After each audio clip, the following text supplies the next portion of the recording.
Now we are going through electric field intensity due to any dipole at equatorial position or broadside on position or tan B position।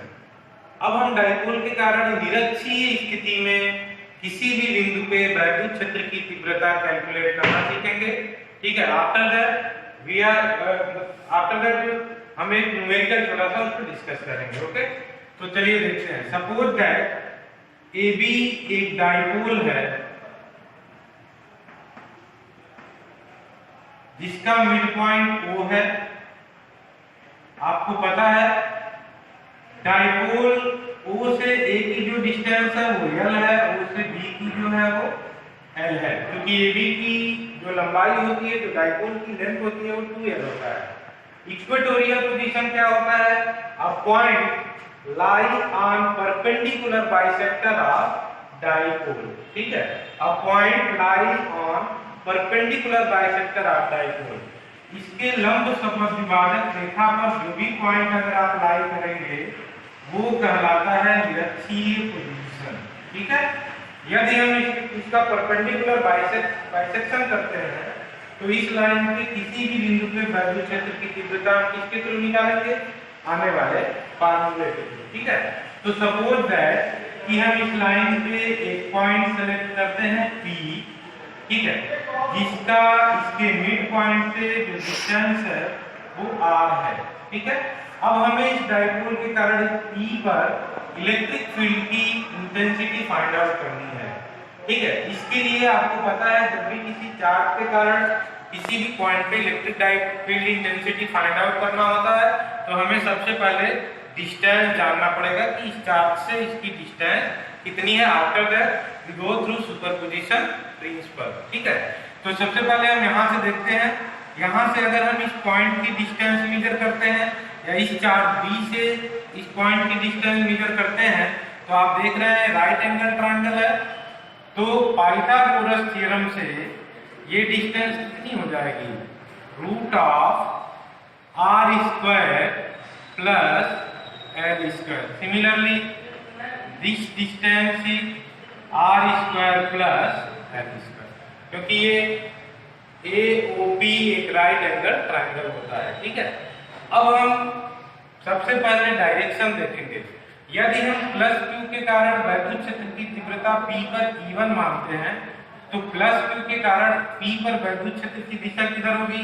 B से P की ओर, B से P की ओर, it is E1। ठीक है, अब minus Q के कारण अगर P पर वैद्युत क्षेत्र की तीव्रता आप E2 मानते हैं तो E2 की दिशा माइनस चार्ज की ओर होगा और ये होता है E2। कहां से कहां? P से A की ओर। ठीक है, अब आपको पता है कि ये बीच में कुछ एंगल बनता है। अगर P पे आपको नेट वैद्युत क्षेत्र की तीव्रता फाइंड आउट करनी है तो यहाँ पे वेक्टर रूल लगता है। ठीक है, क्योंकि E1 E2 दोनों वेक्टर क्वांटिटी होती हैं, तो वेक्टर रूल क्या है? यहाँ पे आप पढ़ चुके हैं, समांतर चतुर्भुज का नियम यहाँ पे लगाएंगे। ठीक है, पैरेललोग्राम रूल, उसके अकॉर्डिंग आप यहाँ पे net electric field intensity find out करेंगे। तो अब हम पहले E1 और E2 का एक्सप्रेशन लिख लेते हैं। तो यहाँ पे आप लिखेंगे E1 आपको क्या मिल जाएगा? 1/4 pi epsilon naught K, where K is the dielectric constant of material या मीडियम का जो रिलेटिव परमिटिविटी होता है वो K होता है। E1 is equal to 1/4 pi epsilon naught K, Q upon distance is root of R square plus L square का whole square, तो होगा ये Q upon root of R square plus L square का whole square and in the direction along B to P, along B to P। ठीक है, similarly minus Q के कारण P पर इलेक्ट्रिक फील्ड की इंटेंसिटी E2 कितनी हो जाएगी?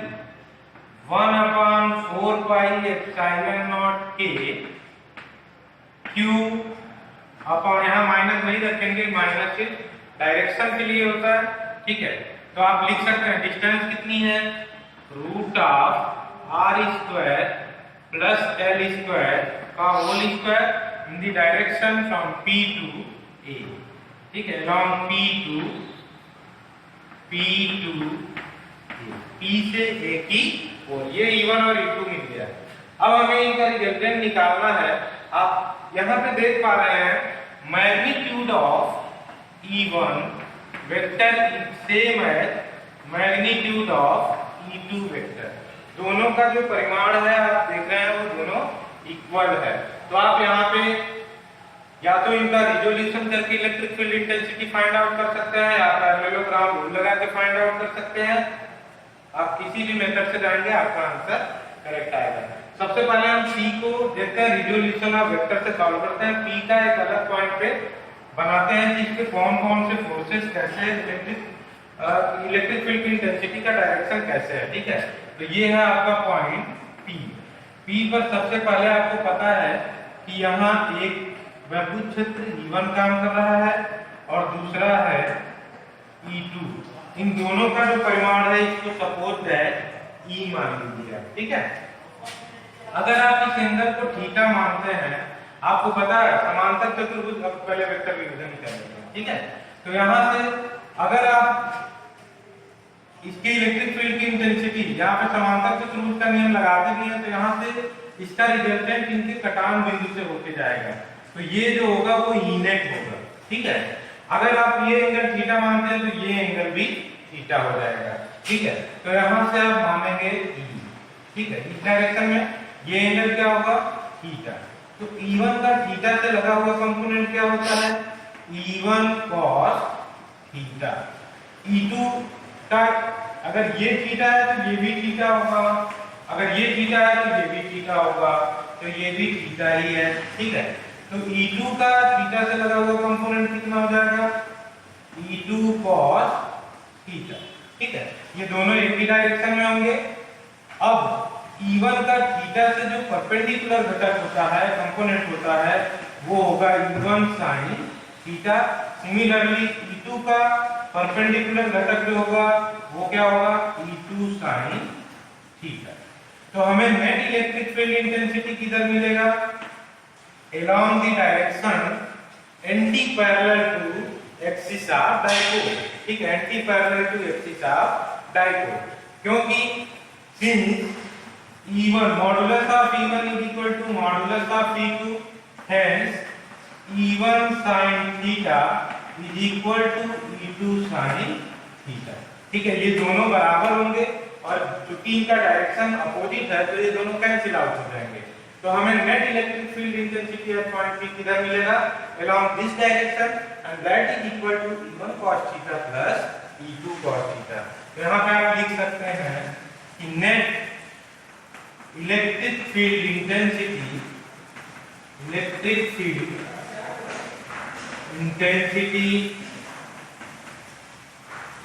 Eight P E net is equal to E1 cos theta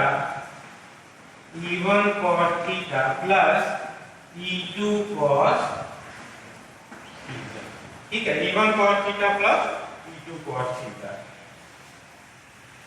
चलिए अब देखते हैं, क्योंकि E1 बराबर E2 होगा तो हम इसे लिखेंगे 2E cos theta। आप वैल्यू रख दीजिए, तो आप लिखेंगे E net is equal to 2E cos theta, ठीक है। अब इस त्रिभुज में आ जाइए, ट्रायंगल AOP में, इन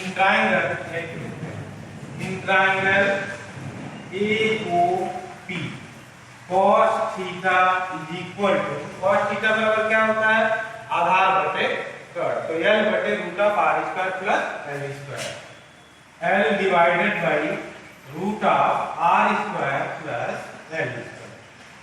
Now put the value of cos theta in this equation, we will get E net at point P is equal to 2E, E की value भी पुट कर दीजिए, E क्या होगा 1/4 pi epsilon naught K Q upon root of R square plus L square का whole square, और cos theta का मान क्या होगा, into L upon root of R square plus L square, ठीक है। Now we can write this as 2 या Q into 2L divided by 4 pi epsilon naught K R square plus L square। यहाँ पे क्या है, अगर स्क्वायर होते हैं स्क्वायर रूट ओपन करते हैं तो R square plus L square होगा, और यहाँ पे R square plus L square का पावर 1/2 होगा, तो दोनों कंबाइंड होकर आ जाते हैं 3/2। ठीक है, तो आप लिख सकते हैं E net is equal to Q into 2L is equal to P. P का मान होता है द्विध्रुव आघूर्ण का मान कितना होता है, क्यू इंटू 2L। तो ई नेट बराबर क्या आ जाएगा, 1/4 पाई एप्सिलॉन नॉट के P upon R square plus L square का पावर 3/2। ये हो जाता है आपका electric field intensity at point P। ठीक है, due to any kind of dipole. But in examination ज्यादा से ज्यादातर पूछता है फॉर स्मॉल इलेक्ट्रिक डाइपोल। अगर आपको नहीं दिया है कि स्मॉल इलेक्ट्रिक डाइपोल है तो आप ये वाला फार्मूला लगाएंगे।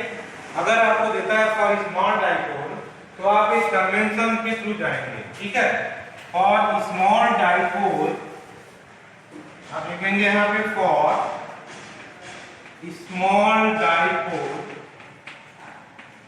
स्मॉल डाइपोल क्या होता है, यदि ये जो R है उसके कंपैरिजन में द्विध्रुव की लंबाई बहुत कम है तो आप लिख सकते हैं if R is greater then R square is greater than L square.